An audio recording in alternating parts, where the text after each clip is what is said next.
間好有名嘅中學啊，佢中學個咁嚟㗎啦，嚟自易經嘅呢一卦嘅。咁個歲就有兩個解釋，一個解釋咧就係拔歲，即係直情係講緊提拔精英啦。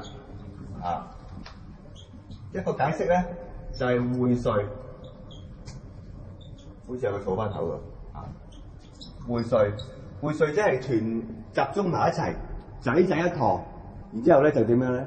就去緩和嗰種嘅大家嘅隔膜，同埋咧係團結一致。咁所以咧，佢會歲咗之後咧，就要拔歲啦，喺裏邊揾啊所謂人才啊，揾精英。其實應該係人才匯聚，而且喺裏邊提拔精英啊，咁樣就啱啦。即係人才匯聚一齊啦，咁我哋個個都叫自己係人才嚟㗎啦，啊冇人覺得自己唔係人才㗎。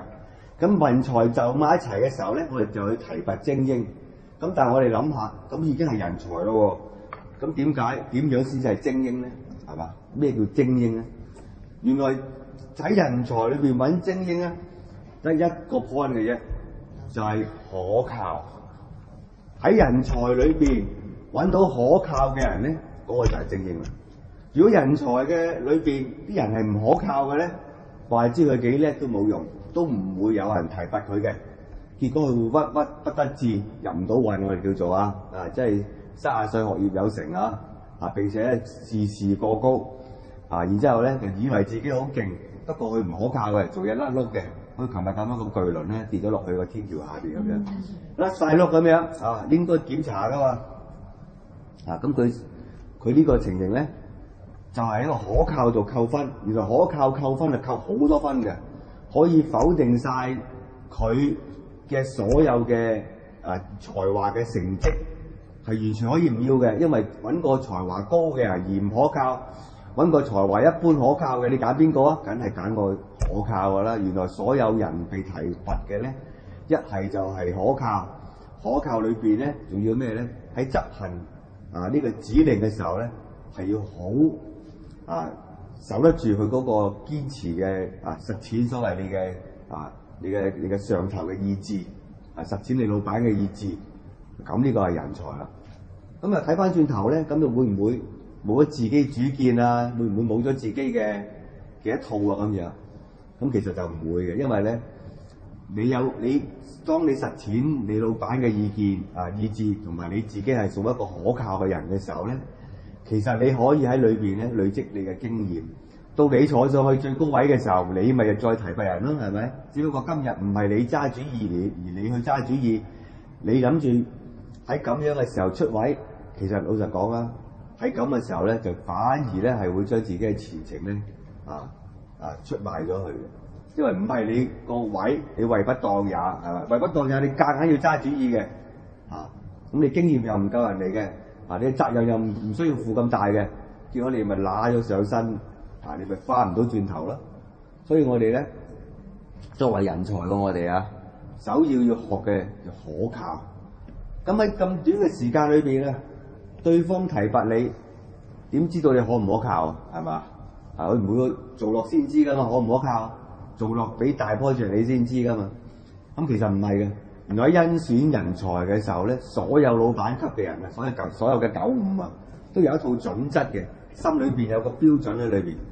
邊啲人係可靠咧？邊啲人係唔可靠咧？佢喺見面嘅2-3個回合嗰度咧，其實裏邊心裏有數。咁古今中外都係嘅咯。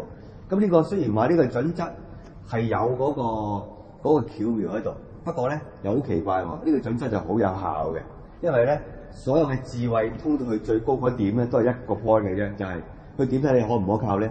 就係要見你嘅細微嘅地方。見你嘅情緒嘅地方見你嘅所謂你點樣應對嘅地方。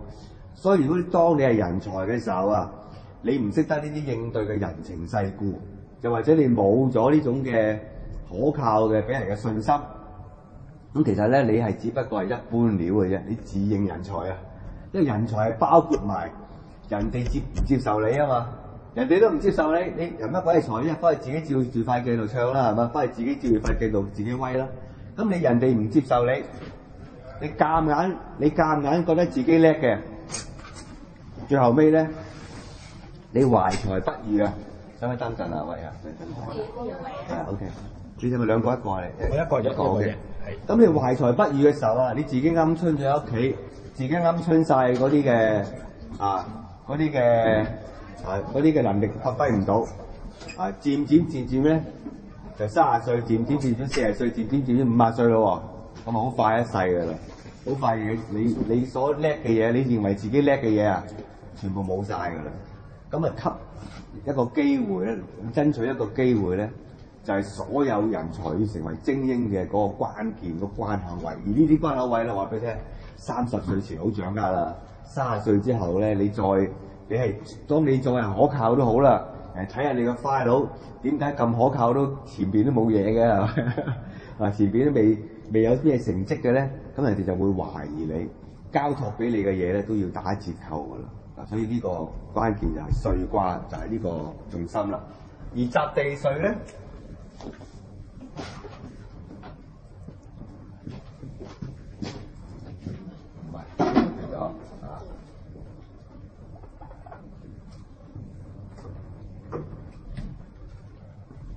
地咧係地嘅意思係接受，孕育接受。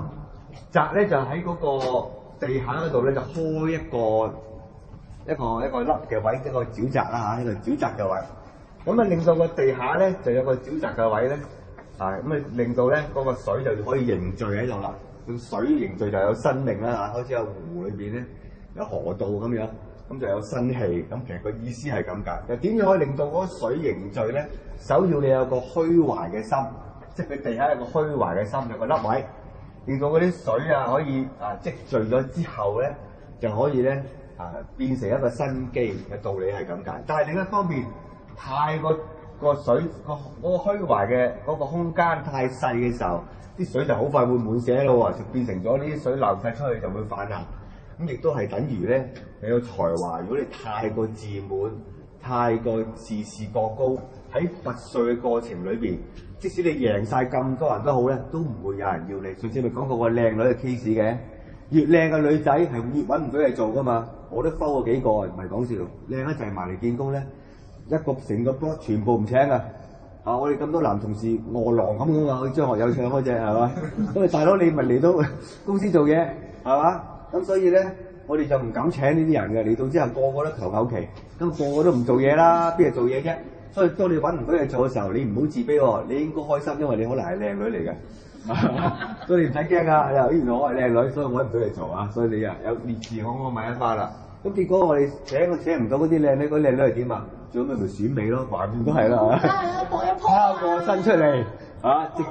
直接出嚟做咪得咯，直接去用呢個美貌，咁啊加埋自己嘅智慧，唔好打工啦，做明星啦，咁都係辦法嚟嘅。嗱，咁我哋咧見到呢個擲地歲咧，佢個卦意係咁解。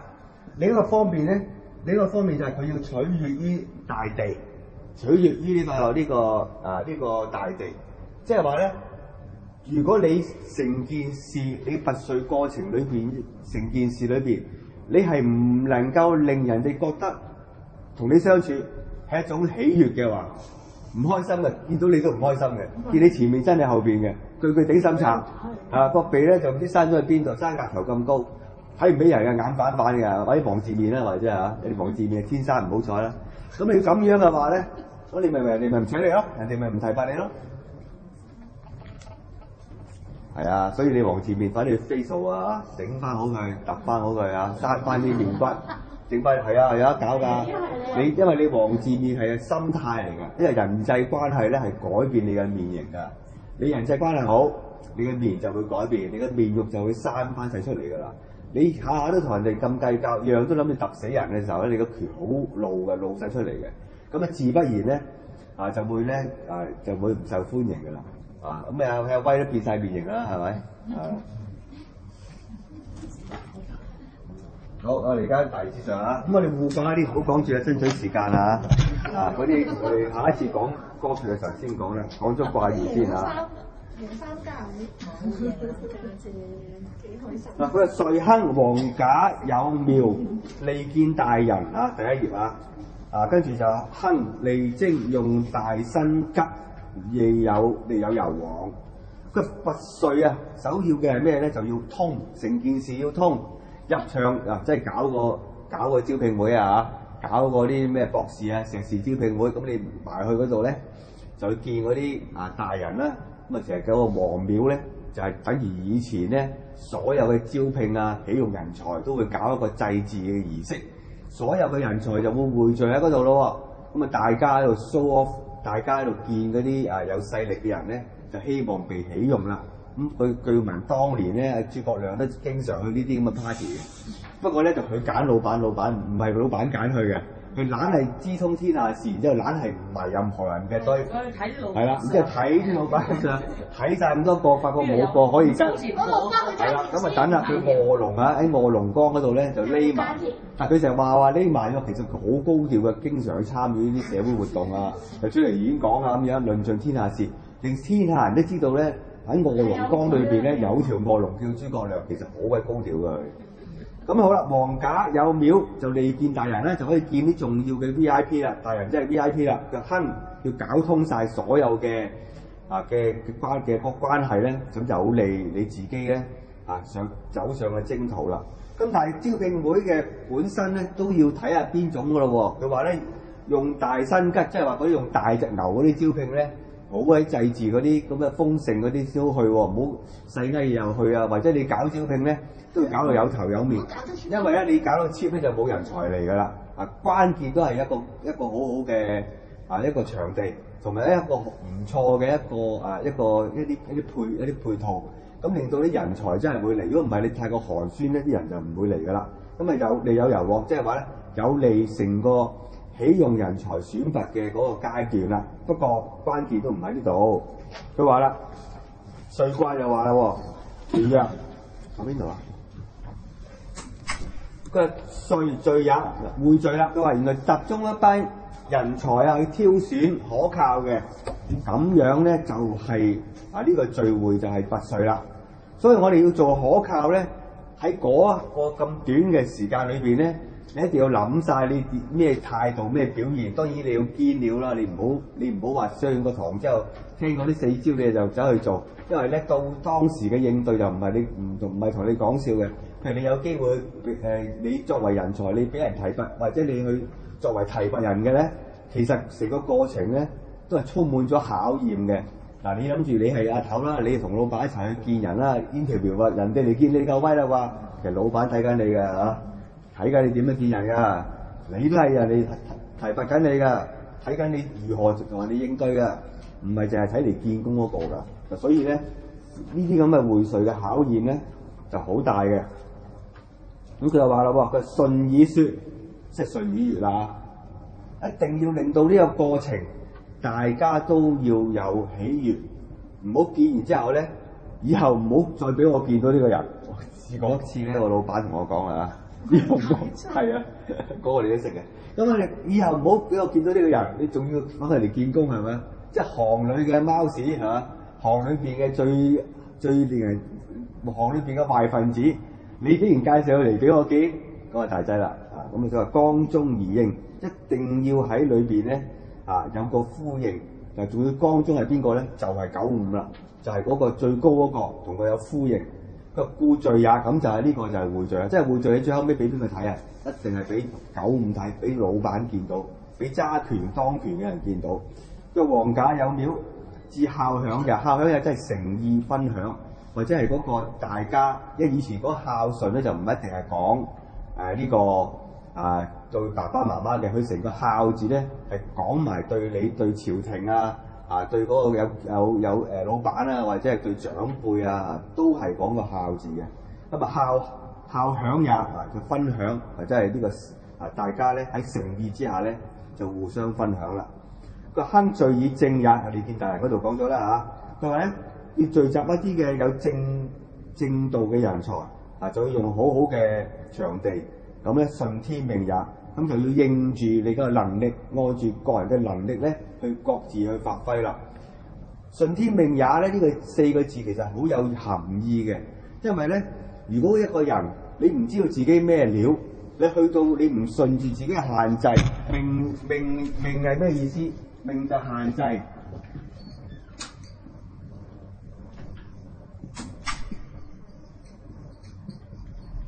即係你係人才，你係精英，喺人才裏邊挑精英，咁你都唔知道自己咩限制。譬如我咁啱咁巧，嗰個招聘會就係講韓文嘅，係咪？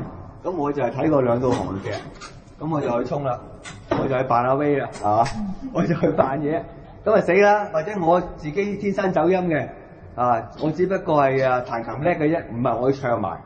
咁你唔知道自己限制，你一味以為自己叻，你去到之後暴露晒自己嘅醜態出嚟，咁你唔順住自己嗰個限制去做咧，你係冇辦法咧令到人哋可以提拔你，所以一定要識睇自己，知道自己限制。咁然知道自己限制之後咧，你按住你嘅限制去做，大部分咧人哋都會睇到你應該發揮嗰部分嘅。咁呢個就係順天命也啦。譬如我哋即係如果以前去考警察咁啦嚇，我都考過啦。咁阿 Sir 話：你食咗早餐至嚟啦咁樣，即係其實食咗㗎啦已經，因為瘦一滯，係嘛？咁我唔知啦，諗住考警察咁啊，結果冇考到啦，考唔到啦，係嘛？結果做咗第二樣嘢，結果做咗鑑證啦。咁所以你唔知道自己限制嘅，你走去做一樣嘢，你咪好嚟衰啦。好啦，咁佢話序以正也啦，順天命也啦，佢觀其所在，而天地萬物之情就可見矣啦。佢原來係一個提拔精英嘅招聘會裏邊所有人所反映出嚟嘅嘢嘅嗰個反應咧，係反射到世間嘅所有嘅世情嘅。唔同嘅人見唔同嘅人，唔同嘅人帶住自己嘅裝備去到呢個場地嗰度咧，各自去表現自己。而嗰啲提拔佢嘅唔同嘅階層嘅一啲嘅有職位嘅人咧，都各自有反應。其實所有嘅世情喺度已經見盡㗎，咁佢呢個就好有道理嘅。即係每一次我哋喺呢啲場地嗰度咧，差唔多都會見到好多嘢㗎啦。所有嘅才俊所有嘅叻嘅人咧，喺嗰個環境裏邊盡量去發揮自己。不過亦都見到唔少假嘅流嘅醜態嘅嘢。亦都可以見到自己嘅能力，因為咧，當對方強嘅時候，對方有料到嘅時候，你有冇胸襟去請佢咧？又驚嘅喎。我試過門口都唔俾入㗎，試過我有一次，人哋都驚咗我，都唔俾我入啦，係咪？因為咁啱咧，我就嗰個見我嗰個人之前嗰個位咧，就原本嗰個老闆請我去做嗰個位嘅。咁結果嗰個人咧就做咗嗰個位，因為我唔去做，所以佢做咗個位。後來我只不過係上去探我嗰個老闆啫，以前嗰個老闆門口都冇入即刻，幾驚啊，係咪？即係有啲情況就係會見到好多嘢。好啦，即係象曰啦，跳落去咯噃。佢話擇上於地，君子以除戒，以除勇氣，戒不如。勇就係武器打仗嗰啲武器。佢話如果佢話擇地以上就係個地下上高有個沼澤或者有個河道啦咁呢個咧就係個卦象嚟嘅。頭先解釋過啦。佢話咧要提拔呢個精英，要匯萃精英，咁咧所有嘅立志者需要點樣咧？除勇氣，放低你嘅武器唔係投降喎，放低你嘅武器係咩意思咧？唔好帶有攻擊性嘅態度去面對呢啲提拔嘅場地。人哋見你又好，你見人又好，都要放低攻擊嘅説話，或者係攻擊他人嘅説話。咁我記得有一個情況咧，就係 A 雜誌有個人被炒咗之後咧，去 B 雜誌見工，佢同 B 雜誌講：我同 A 雜誌有仇，我話你聽，所以你請我就啱㗎啦，我同你大報復。整冧佢，我又爆佢啲嘢，或者乜咁樣。以前嗰個老細點樣。咁咧 B 雜誌嘅老闆聽完之後就唔會請佢。好驚，因為你今日咁樣對佢，明日你咁樣對我啦嘛。所以千祈唔好講舊老闆壞話見工嘅時候，或者講對頭對家姐個壞話。譬如你見一份工同行業嘅，咁你喺嗰個雖然你明知嗰個機構同呢個機構係死對頭都好啦。你都唔能夠有半句，你嗰個同你新見工嗰個老闆咧講上一間即係死對頭嗰間嘅半句壞話，因為所有嘅老闆都好驚呢一樣嘢嘅。就好罩忌，就係你今日你咁樣能夠出賣上一手嘅咧，聽日你又會咁樣對我，所以一定係唔會請呢啲人嘅。咁呢個咧係個好好嘅啟示嚟嘅，所以放下武器就係咁解啦。你要俾人嘅感覺你係平和，唔帶有任何嘅攻擊性。例如你好多嘅人哋問你點解會轉工啊？你會講咗好多你唔滿意上，你雖然冇攻擊過你舊老闆，不過講咗好多你對工作嘅唔滿意，又瓜嘅喎，係嘛？時間長咯，成日加班都冇時間照顧屋企咯，跟住我話咩我咧，你份咁講晒，咁聽完之後都唔話知你100分啦，係嘛？我點敢要你啫？咁即係話呢個故事話俾你聽咧，即係有啲所有刺激佢嘅嘢咧，或者係攻擊帶有任何嗰啲嘅刺激性嘅嘢都全部去擺低晒。嗱，目的唔係要迎奉佢喎，唔係要擦佢鞋喎，目的就係話咧唔好俾障礙自己，唔好令到自己多添唔應該有嘅麻煩。即係明明咁樣做係可以直接達到嘅，但係你將自己嗰啲障礙加上去，你明知嗰個情況係唔可以做得到㗎啦，你夾硬加落去嘅時候，咁你就自不然咧人哋咧就會見唔到你嘅才華，並且將你列入黑名單，咁你就弊啦嚇。咁佢就話啦呢度，全行流通㗎喎。係啊，冇得講啊！你喺行業裏邊黑名單啊，冇得講㗎啦。好啦，佢話君子以除勇氣，戒備有不測。點解要除低武器咧？因為真係驚突然間有樣嘢你估佢唔到你講咗一句有攻擊性嘅説話咧原來咧佢咁啱咧我哋試過一次咧，原來佢太太咧就喺嗰間你對頭間公司度做嘅，咁你冇話唔得㗎嘛？咁即係佢咁啱，佢係有嗰個咁樣嘅關係咧咁你就中招㗎啦即係所以咧，我哋咧喺成個選拔嘅過程裏邊咧，唔好犯呢啲咁戇居嘅錯呢個就係放低武器，放低攻擊。其實好老實講，一個好強攻擊性嘅人或者帶有攻擊性説話嘅人係永遠唔利你自己嘅才華嘅嗰個發揮嘅，係永遠係咁樣嘅即使你係一個幾叻嘅人都好啦，你唔識得去融合唔同嘅勢力，同埋去令到各方面都支持你。你睇下曼德拉話打仗嘅時候，話要反抗嘅時候俾人拉咗，佢最後尾用咩融和成個南非係嘛？即係用愛心、用理性、用民權嘅運動去喚起成個非洲，喚起成個世界對種族隔離嘅嗰種嘅不公平嘅。結果係一個仗都冇打過，坐咗27年監之後差唔多70歲出嚟之後由頭嚟過，幾勁啊！你諗下70歲仲可以做咩？我哋70歲之後先開始，先走上去政治嘅路做總統喎。當你坐咗27年監嘅時候，你有冇諗過呢樣嘢咧？17年都吊頸瓜咗喺裏邊，係咪？做27年喎，仲可以總之一夜翻身喎，仲3-4段婚姻幾風流啊！咁你諗啊，幾勁啊！你話90幾歲仲要全世界任何嘅領袖都視佢為偉人啊，去到追思佢。原因就係一個 point 嘅啫，就係佢放低武器，放低攻擊，就係用和平同埋愛咧去同人哋感染所有嘅人。咁呢個無論甘地又好啦，曼德拉又好，或者我哋以前孔子又好啦，所有嘅成功嘅人咧都係要需要融和力咧，親和力要強過你嘅武器，咁你先至係一個成功嘅人。如果你樣樣都要用武器逼人哋嘅，打到佢殘啦，打到佢死先服你咧，其實咧呢個係你只不過一時之間咧擁有一種權力，實際上你一跌低咧，萬箭就穿心噶啦。教仔都係教仔女都係噶想問咧，咁會問你點樣轉？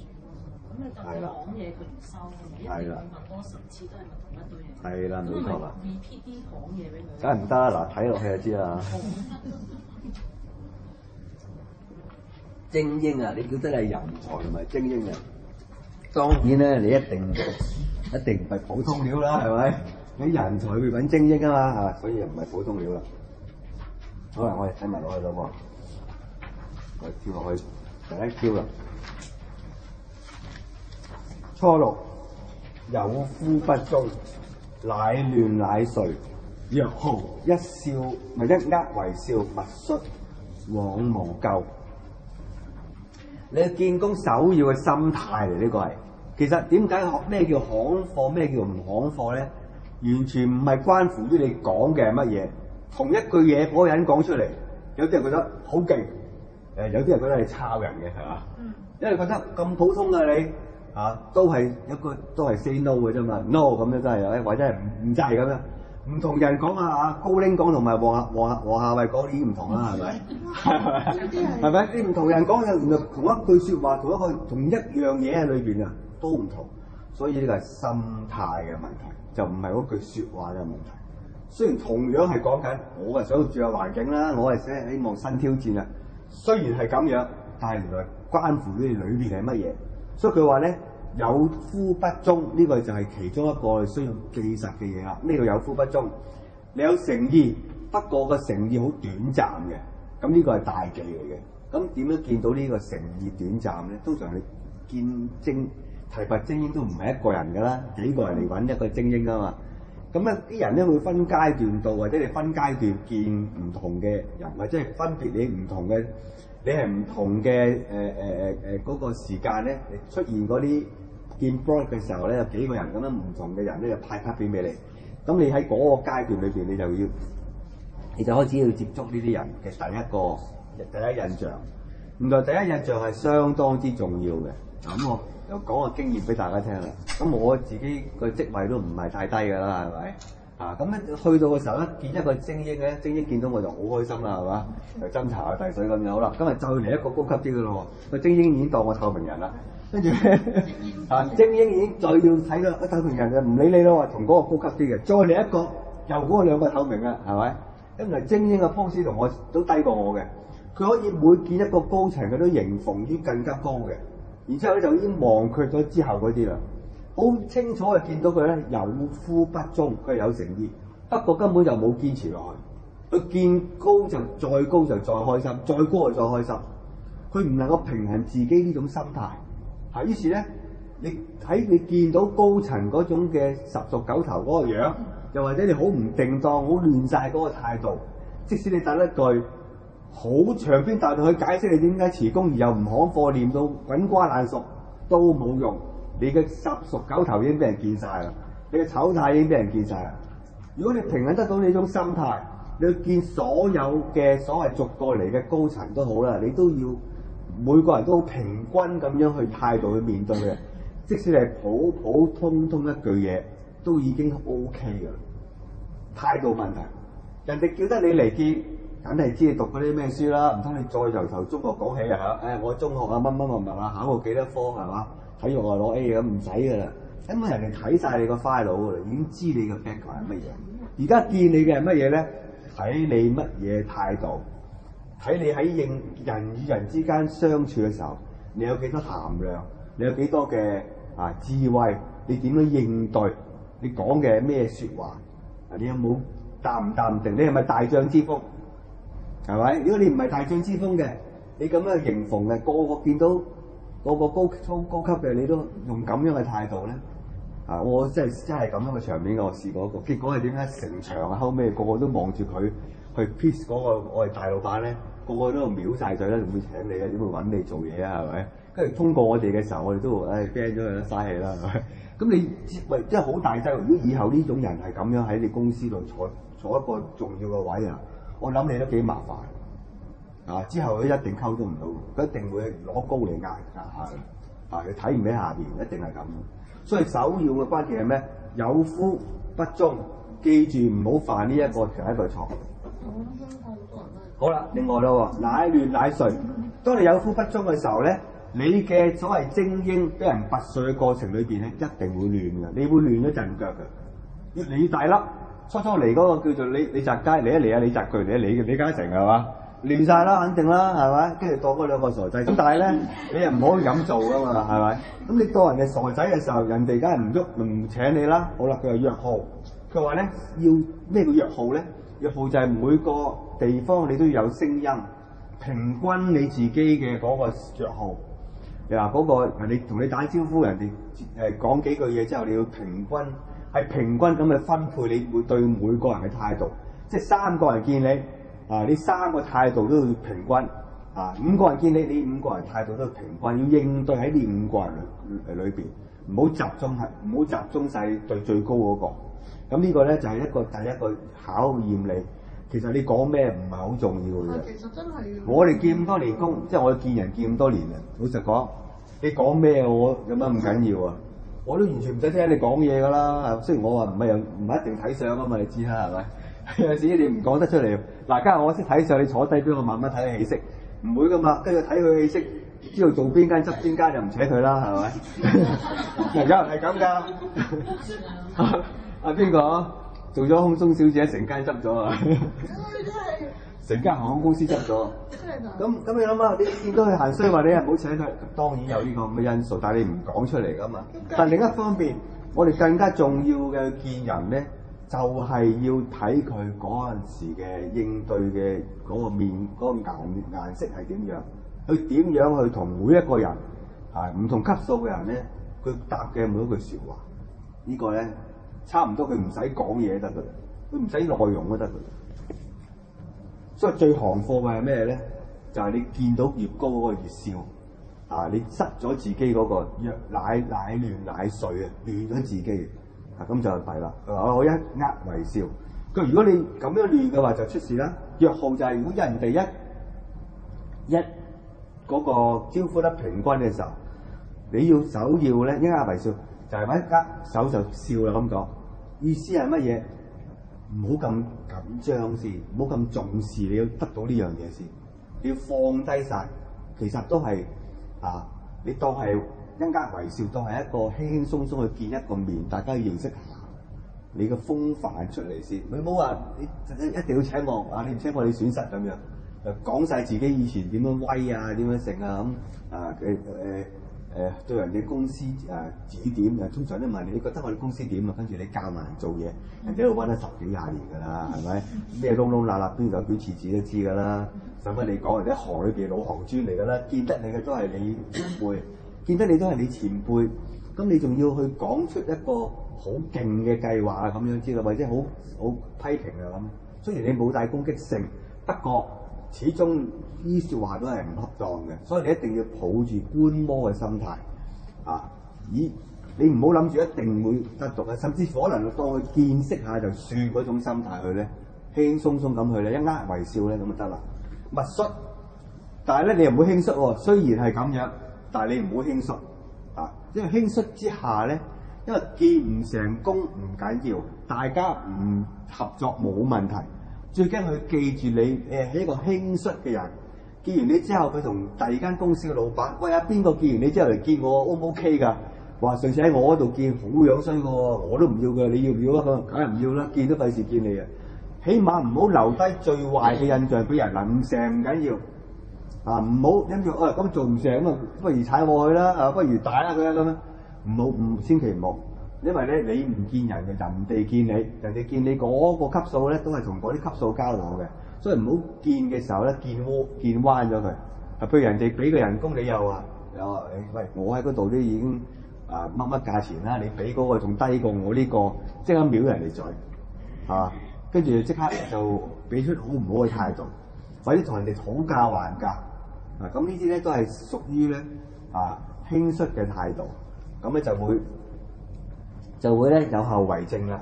咁你話如果你唔輕率嘅，以一種輕鬆嘅態度得唔得唔緊要嘅態度咧你去做咧，就往無咎。咩叫往無咎啊？往後無咎，喺以後就冇後患啦。最驚搞到有後患嗱，好多人去見工咧，見完之後咧翻到去老闆交人工留佢嘅，有就係見工咧，見完之後老闆翻去炒咗佢嘅，點解？係嘛？見完之後，人哋嗰啲老闆級嘅人打電話俾嗰個老闆，係咪？喂，你話你個伙計好樣衰喎，係嘛？嚟到喺度見工之後喺度叫價，係咪？跟住翻去扭計，見完工之後翻去叫價扭計，邊個請我㗎啦？你唔加我人工，我係走㗎啦咁樣，就以為見咗人哋咧有個後路之後翻去扭計，結果一嘢炒咗，炒咗人哋對方唔請㗎，經常係咁。咁點解有啲人咧走去出邊見，然之後咧，老闆要留佢加佢咧，因為印象太好，係真係揾佢。你唔再留佢咧，兩嘢俾人見咗，係嘛？咁呢個就係原來咧，唔係合作之後所發生嘅事嚟嘅，就喺嗰短短嘅第一印象嗰度咧，已經睇晒㗎啦。咁呢個咧，我哋拔萃咧，所謂精英也者，你俾人感覺你嘅可靠係乜嘢咧？真係講點樣去去嗰個用好短嘅時間，真係講你有冇風範嘅，原來係就係咁解嚟嘅。當呢個風範你可以扮嘅，不過我話俾你聽，經過咁多年嘅經驗咧係扮唔到嘅，因為梗有啲嘢你係不測噶嘛，你估唔到我點同你講嘢，你估唔到我點樣唔問你，你估唔到個環境係點噶嘛，係嘛？你估唔到我突然間要你寫500字㗎，係咪？好興！你諗住我做咗呢行10年啦，你冇理由寫我500字啊？其實我唔係要你寫500字，我睇你咩反應啫，係咪？跟住你好唔開心啊！我寫做10幾年呢行。你叫我寫500字，我掟晒筆咁就得㗎啦，你唔使嚟㗎。我就係唔係要你睇你寫500字，我睇你掟唔掟筆啫嘛。我唔睇嘅，你中意寫俾我唔睇㗎啦。我同你慢慢讀嘅字睇你有冇錯字啊？唔會㗎嘛。我睇你咩態度嘅啫嘛。咁睇下個態度係點樣。咁但係你又唔好話喎，有時我會睇㗎喎。我一定會睇。你唔好以為你咁樣好開心扮晒嘢，其實你係寫啲唔知垃圾俾我。唔係喎，我又會睇嗱，所以你有好多不測嘅嘢咧，你估我唔到噶嘛，就係咁樣啦。嗱，做老細咪就係咁啦，你咪估我唔到咯。所以你一定要成個過程，你都要明白，就係咁解。所以冇得扮㗎，有時你扮唔到㗎。你唔知佢問乜嘢？我試過一次見工仲好笑啊，坐低見工，佢冇講過公事，一句都冇講過。而家嗰個人做咗官啦，而家做咗副局長啦，嗰個人咁啊見我。嗰陣時喺某某大報紙去見一個部門主管嘅職位，坐喺度咁耐2個鐘頭傾咗偈，一句嘢都冇講公事，傾乜嘢咧？家常便飯，屋企問題傾下啲普普通通咁啊，即係嗜好，特別傾嗜好咁我明，我傾我就知佢想點。原來咧佢要睇你個人咧有冇嗜好，有冇專注一個興趣喺裏邊。如果你做人你冇興趣嘅，淨係識做嘢嘅啫，佢唔會請你嘅。因為我哋本報紙講品味㗎嘛，係咪？中產階級一份好有品味嘅報紙嚟㗎嘛，型㗎嘛要咁啊！我話大佬你都完全都淨係識做嘢㗎，係咪？咁鬼 dry 咁樣。如果我哋講編個副刊版係講愛情嘅，你都未拍過拖，係嘛？點解你做星座講愛情嘅？一定要你嘅生活咧要涉獵識好多玩嘅嘢啊！識好多嗰啲嘅嘆世界嘅嘢係咪啊？紅酒你又唔識係咪？咁你又咩都唔識玩又唔識，咁你天文地理咁樣亂咁拉亂咁講，講完之後請咗我啦，就係咁咯。就係呢個就係你咁啊！你估佢唔到噶嘛？你咪整佢成大沓嘢咁樣去分析中產階層喺社會嘅所有嘅矛盾同埋你唔問呢啲嘅係咪？完全睇都唔睇。呢啲係啲 class 嘅啲膠嘢嚟嘅。唔係啦，所以你真係㗎，你唔好以為你自己可以辦到啊，其實冇用㗎。當時其實你係所有嘅渾身解數出晒嚟㗎，係要但係你係要控制自如，又要輕鬆，又要唔好俾人哋咧覺得你好緊張，甚至可能咧你人哋觸動到你嗰啲嘅缺點嘅時候咧你又唔好太過介意或者你自己知道自己限制咧，你早啲講俾人聽早啲去公開嘅，咁亦都好嘅，啱嘅。好啦，跟住就話啦喎，62隱吉無咎，夫乃利用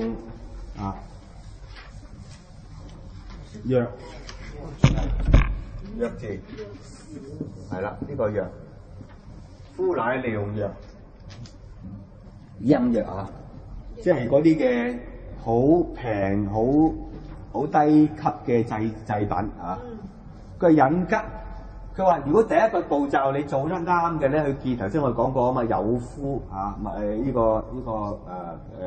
有夫就呢個不忠啊嘛，係咪乃亂乃碎啊嘛？如果第一個你做得到嘅時候，已經攞到好高分㗎啦。咁第二個仲可以高分啲，咁啊點咧？當然隱吉啦，隱吉就有人佔引嚟，唔單止你去嗰度見，仲要喺過程裏邊咧有人引薦你嘅，即係有人去推介你啊，攞住封推薦信啊，原來某某老細咧曾經何時咧就做過你老闆，然之後就推薦你見嗰個人咁樣啊，或者已經打咗電話去通知一聲㗎啦，係啦，係啦，雖然係咁冇交，咁咧係冇問題嘅，咁已經係好好㗎啦。不過你要記住一樣嘢，敷奶利用藥，佢話首要你要記住乜嘢咧？一定要將自己所有嘅炫耀嘅嘢抌低晒，用最平嘅，即係最普通㗎啦，最平凡嘅、最素顏嘅、最平民嘅態度出現，因為已經有人引薦你啦。你稍有誇飾、稍有裝飾或者稍有啲誇張嘅嘢，都會令人覺得你就出問題。唔單止有人引薦你，仲要你自己再加啲味精啊，再整多幾錢啊粉底啊咁樣啊，係啊，整到滴香啊咁啊，搞到明明嘅自己啊5尺1啊，搞到自己5尺10嗰啲咧嚇，啲比例都唔啱嘅，啲手啊咁短，啲腳咁長啊，畸形啊身形都已經去到，咁咧去到咁樣嘅話咧嚇，咁啊一走火警就知你賴嘢啦，係趴喺度咁滯，係啦，你唔知道噶嘛，你估佢唔到噶嘛，你估佢唔到，陣間考咩噶嘛？咁咧，所以咧，我哋就要喺度小心咧，就要平淡，要素顏啊，要好平凡咁出現。咁呢個咧，佢其實唔單止係講呢樣嘢，佢話利用敷奶利用魚嘅其用藥嘅意思咧，係更加關鍵係唔好丟書包，因為咧佢呢個祭品其實祭品就係當時嘅皇朝或者其他嗰啲達官貴人咧，去 show off 佢嘅身家嘅嗰個條件嚟嘅，啊，包括咗佢嘅學識啦、學養啦、啊佢個才華啦、佢嘅身家，咁我成日擔啲書去啊，或者擔啲經去啊，你係擔埋花嚴經啊，我話擔呢個咩天台宗經啊咁啊，冚唪唥攞晒啲佛經去嗰度祭，或者係擔啲祭品啦嚇，個隻祭品都好大嘅咁樣。咁呢啲係表現自己過犯嘅時候咧，咁又出咗問題。點解咧？因為你已經有人引薦你啦，你已經係人才啦，加埋人引薦你啦。需要嘅係睇你 EQ， 睇你頭先我講嗰啲嘅最關鍵嘅態度嘅問題。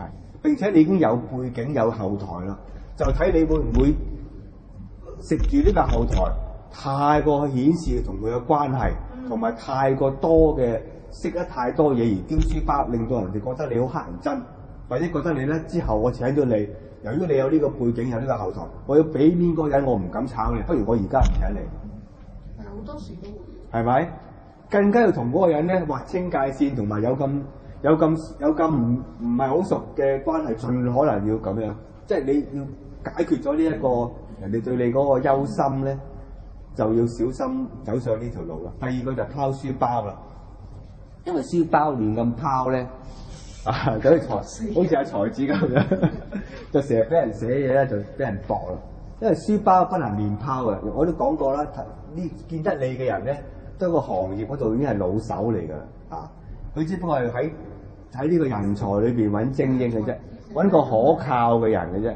才子成日拋書包攋嘢㗎嘛。才子次書出事嘅。啊，係啦，咁佢成日引錯第二本書，係成為另一本書。才子真係。咁佢嗱呢點解咧？因為咧，如果你能夠叻得過嗰個人，你坐上去見人啦，你梗係唔會啦。即使你叻都好，你經驗唔夠人哋啦，或者你又有經驗又叻啦，但係人哋坐喺個當權嘅位嗰度啊嘛。咁而佢總係有一樣嘢咧，你需要去理解，你又唔可以咧太過玄學問咧，玄要學問咧，令到對方有所謂顧忌。咁有陣時咧，我哋咧。點樣去啱咧？點樣去做會啱咧？學問你又唔可以冇啊，你又唔可以炫耀咁點咧？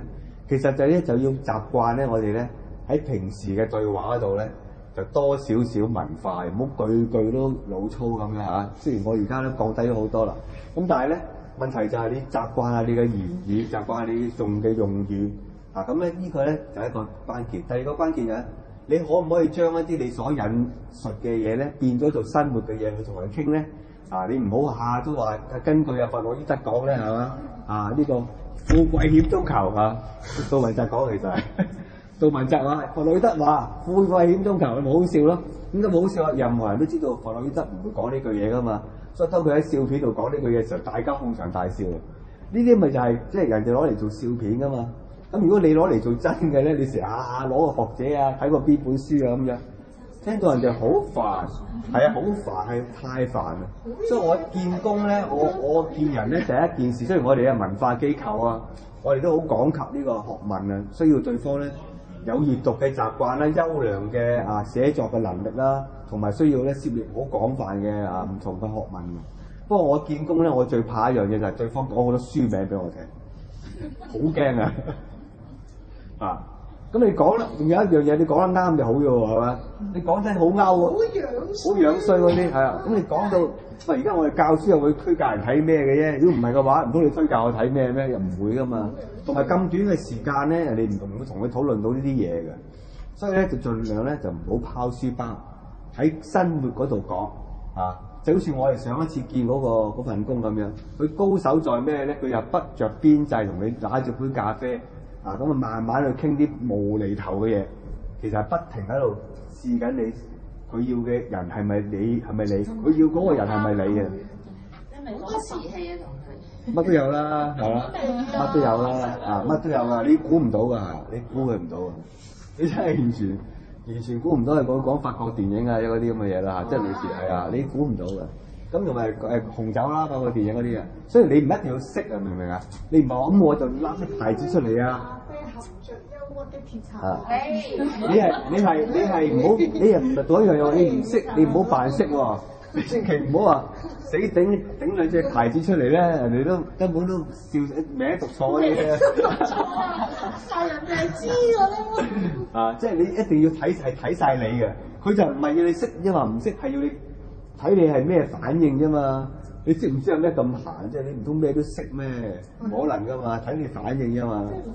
所以咧就千祈要越淡越好嘅，越唔得越好嘅，因為你已經有人引薦啦。佢唔係要你，佢係唔係睇你睇過幾多書，唔係睇你丟幾多書包嘅，反而睇你有幾多嘢係謙恭、係老實咁樣去講俾佢聽，咁就真㗎啦。係啊。好啦，跟住啦喎，63。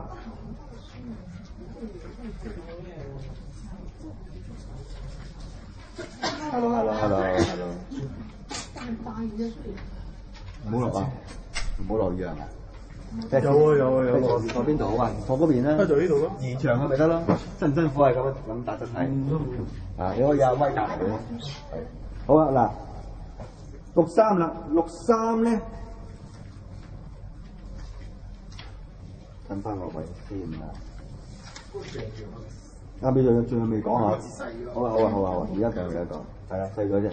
個引吉就無咎，個引吉就係引薦啦嚇，引薦咧就幫你有打通你嘅嗰個提拔嘅路途啦，無咎啦。佢話終未變也，終就係你保持住呢一種嘅中正嘅態度，千祈唔好改變，唔好咧講中你咁啱即係開正你嗰份，講着你最強嘅一行啊，咁啱。你好中意，你好中意咧就睇呢個星爺嘅咁講，對方又講你講星爺，冇話識背啲對白直頭咁咧，冚唪唥餅扮，咁你就大劑啦。你保持個中度，唔好因為開中你嗰份或者唔開中你嗰份咧，你失去咗你嗰個係啦，真係要保持住呢種風範嘅。咁呢個咧喺有人引薦嘅嗰個條件之下，更加要小心，唔好過分啦。咁呢個就係以上咗啦。好，63啦。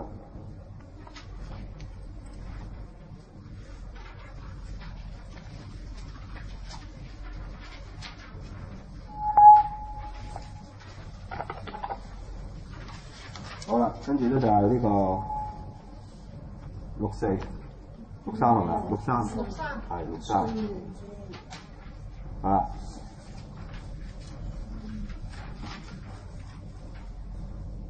歲月遮餘無由利，往無咎少論。咩叫歲月遮餘咧？63咧就係去到後尾咧，你發覺咧，你搞咩都好，講咩都好，嗰5個人望住你一見不啦，冇反應，冇乜反應喎。佢箍我啲5個人，你跟住你話啊頭先我講嗰啲有反應㗎，夾住你啊或者睇住你啊。啊，原來有一個情況佢係冇反應冇表情喎，唔同嗰啲老細通常都係冇表情㗎，通常都係你見唔到佢喜怒哀樂㗎，係啊睇唔到啊你見唔到佢咩表情㗎。咁你見到佢咁樣嘅情況係點咧？你千祈唔好就歲如即係話我掂㗎，即係就係話好誇張咁覺得好可惜啊！你咁都冇反應，你好緊張人哋嘅反應，好睇人哋嘅表情，睇人哋嘅反應，你嘅態度你跟住再做啲咩反應出嚟。就覺得嗰成場嘅嘢咧，都覺得自己好似喺度自己噏嘢咁樣，好似自言自語咁樣啊！嗱，有陣時我哋咧見呢啲人就會真係咁嘅。你講完之後，對方唔知，都唔知有冇聽到我，都唔知有冇聽到。咁佢話咧，千祈咧就要喺呢個時候咧就要小心咧，就無有利，唔好太過進取。無有利就係唔好太過行得太多既然佢冇反應嘅話咧。嗱，你就保持住你應該有嘅嗰個態度得啦，唔好嘆氣，唔好成個人單晒咁樣。係突然間哎呀謝咗。又或者佢肚餓未食早餐咧，係咪？又或者佢有件好急嘅事，佢等緊佢去處理，佢根本唔冇咁多時間同你見，而你係鼻拎爸喺度糾纏緊，咁佢快啲希望完咗之後咧，就去做佢其他嘅嘢就得。總之佢有佢嘅理由咧，佢係冇反應嘅咁樣，咁你都冇辦法㗎。咁我哋有陣時都會見過呢啲情形咧，見到啲人係冇反應嘅，咁你就點樣做咧？佢就話咧，佢話無救，佢照做冇問題㗎，往即係照做啊！呢個頭先嗰個往咧就係後往後，呢個往就係你照樣做翻你自己應該做嘅嘢，照樣講你應該講嘅嘢，唔好犯咗1、2嗰2個錯誤得㗎啦。而最驚佢冇反應嘅時候，你太大反應，最怕係咁嘅啫。咁你都可以冇反應嘅，你照做佢啫。佢話咧上信也，呢個就係關鍵啦。上信也係點樣？喺呢個階段最危險係乜嘢？係引起對方對你嘅反感，因為我冇反應，即係我心情都唔係好好噶啦。如果你嘅反應都好差嘅時候咧，咁我以後就不但止黑名單咗你，而人哋揾我問起你嘅時候咧，我都會講你唔好嘅。所以咧要上信也，即係信也。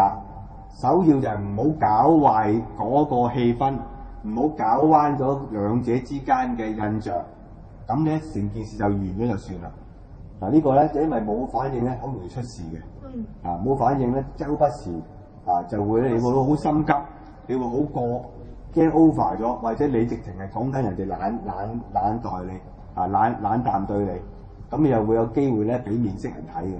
即係而家啲後生仔咧，佢提拔佢俾人提拔啲態度係好差㗎。我最近見過幾個啦即係好經典嘅係好差嘅態度。我以為佢見我啲，我以為佢應緊我。一坐低又問下啲假期點啊？呢度係啊，你見一次啊？喂，我唔翻禮拜嘅喎，我個禮拜去邊度喎？我都冇 pension 冇人工加。係啊，冇錯。第二句，嗰個 pension 有冇人工加㗎？會唔會好夜走㗎？呢個年尾會做 salary adjustment。係啦，冇錯啊，即係咁嘅喎係。每月出糧係25號定1號？係啦，即係佢會問呢啲，佢真係唔係講笑㗎。咁你都實講啊，咁我通常冇乜反應嘅。咁如果佢話見你冇反應，佢越嚟越過嘅時候咧，其實好難請佢。即係點解咧？因為咧，呢度讀書有冇津貼㗎？係啊，好多呢啲㗎，係啊，好多㗎，係問晒你啲咩 benefit 先㗎。然之後覺得就咁，我真係揀唔揀你咯咁樣，即係覺得咁，咁你就咁嗰啲人咪不停咁揾咯。好難揾到工㗎嗰啲人。我哋呢啲噏親問都唔敢問啦，佢就簽。因為講明你係人才裏邊揀精英啊嘛，係咪？咁你嘅精英你唔好理由唔包括應對，唔好理由唔包括呢樣嘢。呢啲真係會考慮嘅，真係。係咯，但係我哋覺得好蝕咯，冇得贏啊！覺得原來都承受嘅。係咯。冇人嘅時候，不過你唔會升佢哋咯。你唔會有佢提拔到佢哋咯。你只不過俾一個多一隻腳多一對手咯。睇下邊度先。係啦，多一對腳多一對手咯，係啦。有啲交流。啊。如果普通就。因為咧，我哋覺得咧，佢一計較咧，我哋就考慮佢可唔可靠。如果佢一計較嘅時候，佢又唔可靠咧，我就會覺得我會擺喺一個即係跑隻嘅位之後咧，捱完就算㗎啦。咁我哋好難去提拔呢人，所以人才點解咁難求？而人才裏面揾精英更難咧？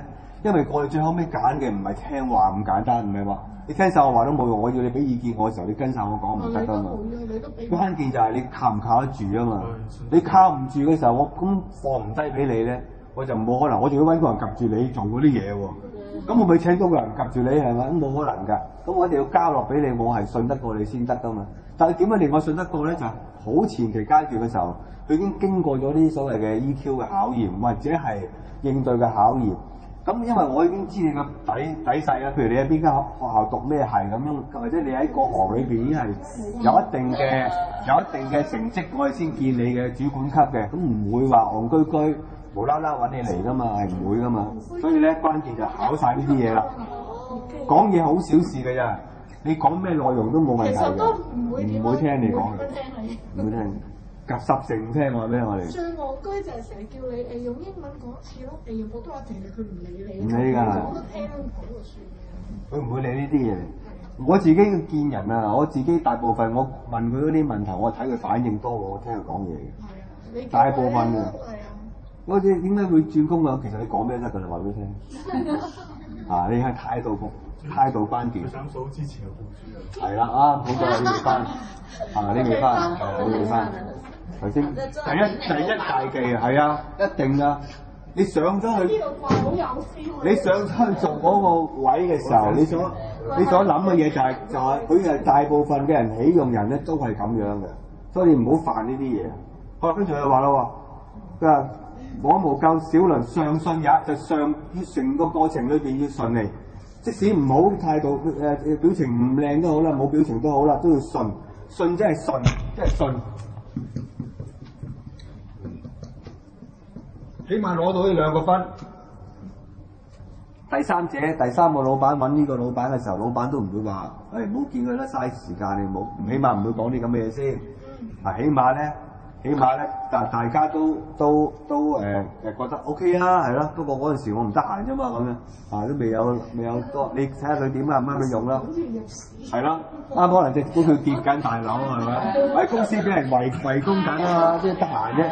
咁你喺嗰個時候係咯，咁不如你嚟試下啦。咁起碼有2句説話都唔會講傷你啦。咁呢個都係解決㗎啦。好啦，呢個94啦。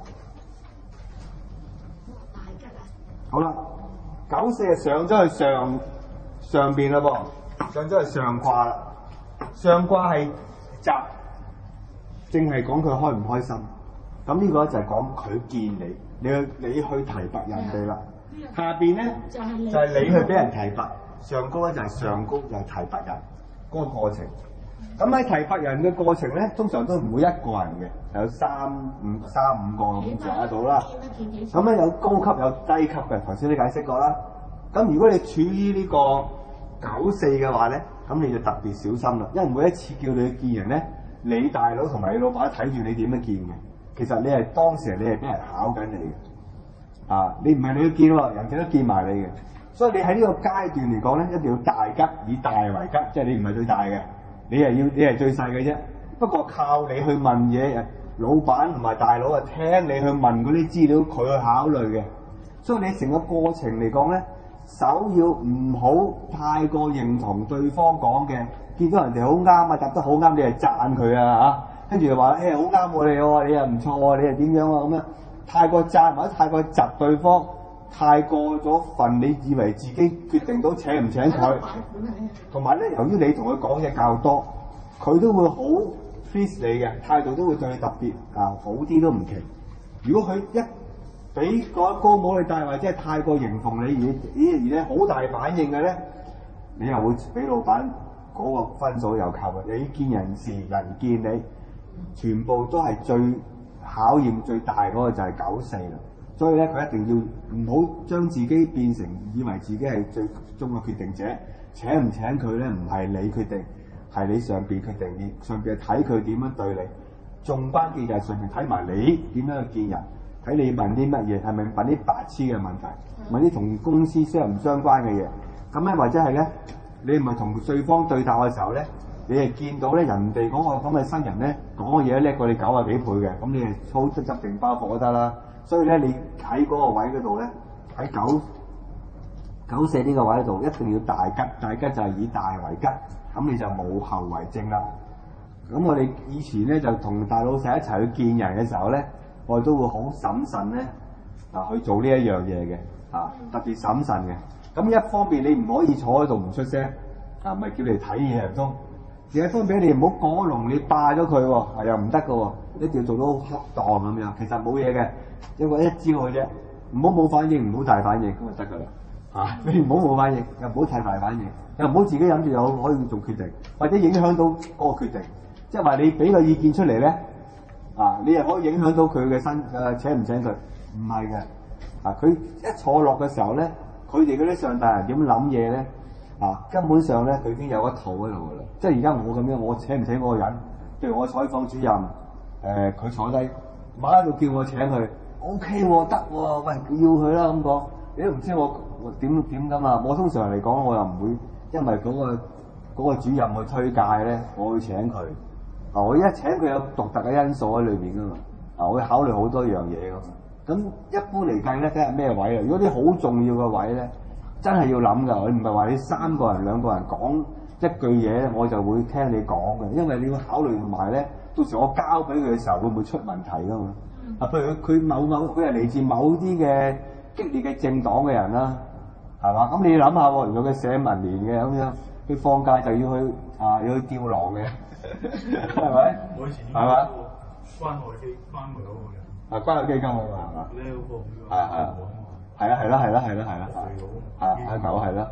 咁你譬如呢啲本身有一啲嘅地位，而又係可以做主管級，不過佢嘅政見或者佢某啲行為咧好激烈嘅咁講，咁你要諗下，到時佢會唔會有啲咩嘅問題咧，影響到大眾即係成間公司嘅利益咧，或者會你諗住佢請？易請難送啊！唔單止㗎，你仲會有官司喺裏邊㗎。搞翻呢樣嘢嘛。有官司喺裏邊啊！譬如最近有個專欄作家咪咯，佢出咗一個梁振英個字，咁佢即刻就喺 Facebook 嗰度咧就勁鬧嗰間報館。其實老實講啊，嗰個人身攻擊嗰句字 cut 又得，唔 cut 又得，不過 cut 咗你都唔應該咁樣態度嘅。即係佢唔係妨礙你個説話嘅原意啊嘛，佢只不過我唔想你呢句説話去攻擊嗰個人啫嘛。唔通梁振英一定要俾人打至安樂嘅咩？所以真大家都想係咪？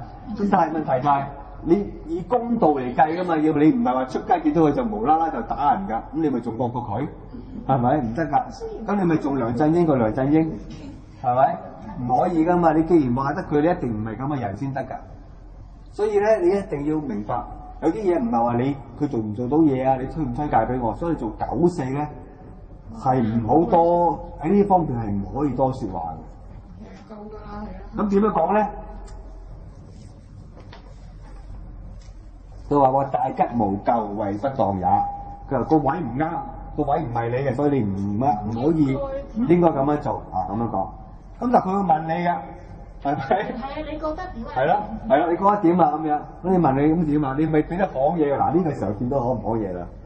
呢個時候你見到可唔講嘢？咁點樣答咧？點樣答先至唔講咧？你講。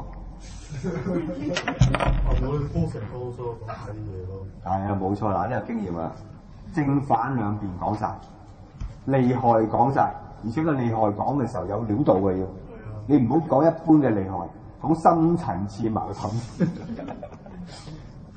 你可以做94啊，真係㗎，你要記住，問你要答唔好俾一個答案，俾2個答案。請佢之後會點？唔請佢之後又點？佢可以幫到公司咩啊？幫唔到啲乜嘢？限制喺邊？喺咁短時間已經掌握住咁多關於佢嘅嘢，你呢個好得。其實係真㗎，唔係講笑㗎，啲經驗之談啊！老細問答案，你唔好俾話可以啊，話唔可以。可以又點，唔可以又點，俾啲因，即係你要開俾啲因係嘛？你問老細得喎，佢只係俾一個嘅，佢分析俾你聽。OK，做啦。你叫佢分析俾你聽啊？傻啦，係嘛？咁點解得㗎老細？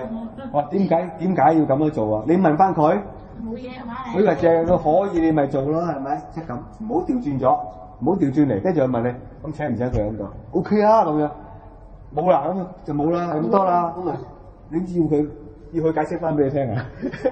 嗱，唔係咧，唔係咧，先睇3個先，或者再俾6個月再睇睇。即係你咁樣掌握住咧嗰種職位嘅結構啊，精英係包括埋呢一樣嘢。精英唔係你淨係能力上嘅，作為專業工作崗位你做得掂，嗰個唔係精英，嗰個你係個人才嚟嘅啫。精英係包括埋頭先我講嗰啲嘅所有嘅配套喺裏邊。你冇呢啲配套，或者你曉飛啊，都冇用㗎，俾人哋排斥你嘅係會。尤其是啲 key position，係必須要。真係。哇！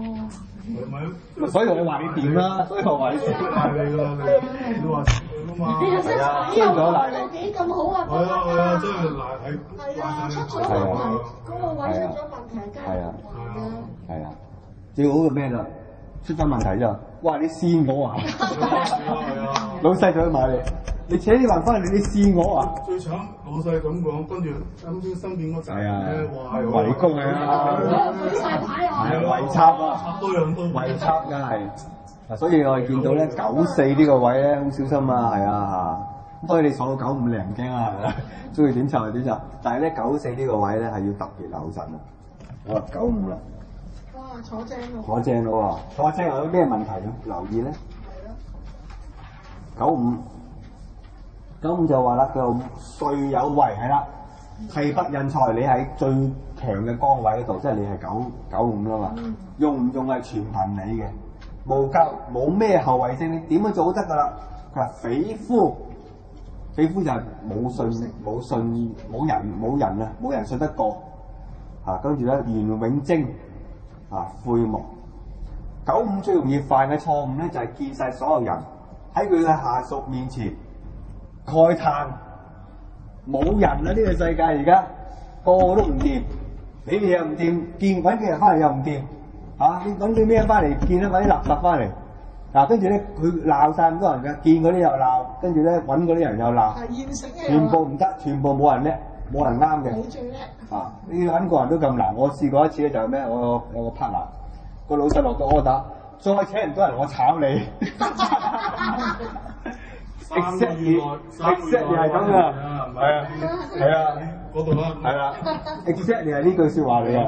再請唔到人嚟炒你，但係你揾咩人嚟佢都唔啱喎，就死啦！你點算咧？啊咁咧嗱，95係用呢個最容易犯呢個喺冇人才之下啊，佢就慨嘆咧啊，同埋咧係所謂匪夫就冇人信得過啊，不獲信任者叫匪夫，咁佢就 ban 曬所有嘅嘢。咁咧呢個係95嘅大忌，即係點解咧？個個人見翻後尾就係睇你表演嘅，既然個個都唔啱，個個都唔得，個冇人揾㗎啦，啊咁講咧就咩？等你表演咯，你都炒晒咁多人啦，佢咁兇你嘅啫，佢唔會炒你啦，炒你邊個做啫？係嘛？佢個兇你啫嘛，你咪同佢拖，大家鬥拖咯，啊係咁揾啲人嚟啊，揾佢識嗰啲啊，佢講嗰啲咁咪試探佢咯，拖拉啊，搞一大輪之後。結果咪揀一件，千揀萬揀就揀件最差嘅嗱，真係見唔少㗎啦。啊，結果嗰人咧 hold 咗嗰個位之後咧，就搞公司亂晒龍，由佢自己去炒咯。啊，由於係佢揾㗎嘛。咁咪點樣藉口唔交數啫？係咯，就結果咪就係咁咯。個95最容易犯嘅錯誤咧，就係喺佢眼中裏邊冇人，咁啊弊啦。因為咧喺眼中冇人咧，個個就變咗咧係唔會幫到佢啊！呢個咧就係有冇嘅，所以佢話袁永貞咁咧，叫袁永貞咧就係話你要開始嘅時候就已經固定咗、堅定咗自己嘅信念先，你可以降低要求，可以培訓，可以就你本來請個 post 係咁樣嘅，不過你降一級、降半級，請佢翻嚟再訓練佢得唔得啊？咁樣，咁你可以咁樣去做。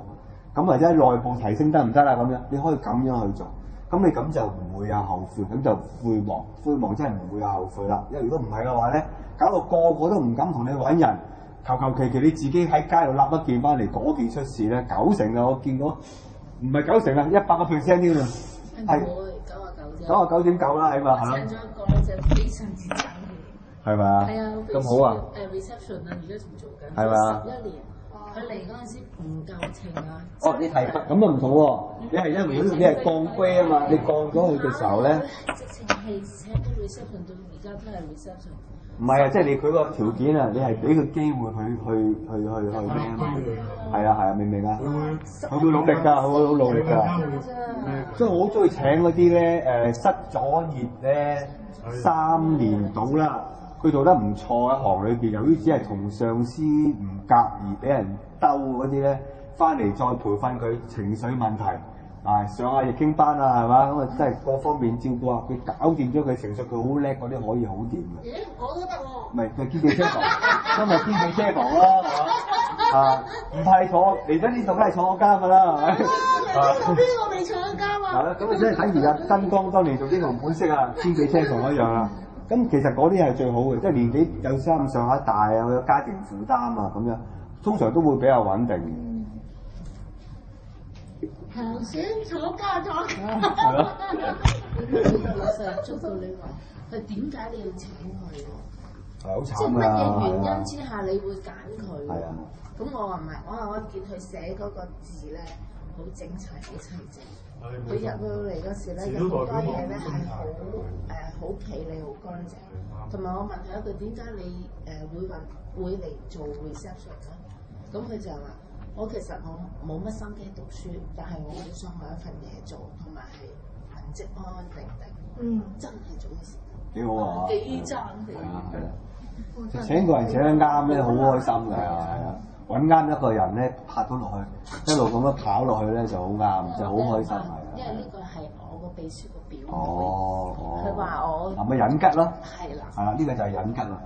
由於佢老實，佢真係講晒佢心裏邊嘅嘢，佢唔需要有啲咩誇誇其詞啊。其實我理想係一個 reception。我做全香港最好嘅 reception，死啦！你唔敢請佢啦，係咪？一定唔敢請佢。好有信心，我3年內會成為全香港最 top 嘅 reception。最大理由係佢求多你求佢。係啦，冇錯。呢樣嘢好緊要。一路係冇錯。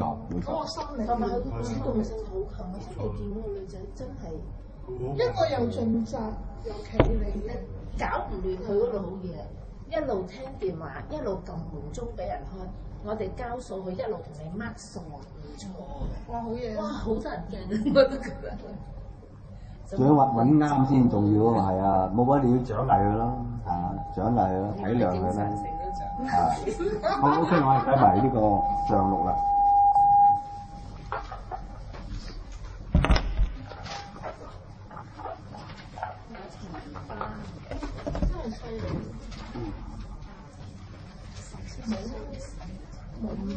呢個係劑字嚟㗎，大劑嘅劑。真係真係啊，劑之係兒無。呢啲晚足嚟嘅。未講 OK。嗰個象藥啊，成日漏咗象，細咗字因為係啦，已經筆細咗。象藥為有髓，髓有為，髓有為，志未光也。如果拔萃嘅最重要嘅位都搞到人哋認為冇人才可以提拔嘅話咧，咁你要實踐你嘅理想啊，做大盤生意或者係做得個內部運作要暢順咧，咁就唔會有機會咧實現得到啦。志未光也真係實現唔到你嘅志氣，實現唔到你嘅理想啦。咁就因為人請唔啱咧，結果係引起內部嘅矛盾嘅。因為請一個人翻嚟行錯咗一步棋咧，你要醫翻嗰個部門啊，或者部門與部門之間個傷痕咧係有排搞嘅。你請一個人錯咗做個主管啊，錯一次啊，哇！咁你醫幾年都醫唔翻嘅。特別係如果你係請啱啲係 sales 嘅部門啊，破壞咗啲客戶同你嘅關係啊，marketing 啊或者 sales 嗰啲咧，係啦，或者請個伙計翻嚟咧就爆一單嘢咧，成間公司執咗佢啦。試過啦，爆一個明星啊，俾人哋俾人捉咗佢，淨係你唔做咁簡單，你係要接埋佢啊。清潔阿嬸都冇得咯喎。係啊，成間要接咗佢。因為根據條例嚟講咧，總編輯係要坐監啊嘛，即係我哋呢啲係要隨時咧，你一日見到我坐監，你唔好覺得奇怪。其實我個同事咧寫錯一篇嘢。啊！你第日你赤柱探我咧嚇，你唔好覺得奇怪，我照喺度受火都冇問題嘅。不過問題咧就係咧，我哋呢啲赤柱教已經係咯，我都話你料爆到咩為之最高手咧？係人哋嗌你爆完之後，佢多謝你，你係高手啦，做所謂調查新聞啊，係咪？點解可以咁啊？因為你救佢咯。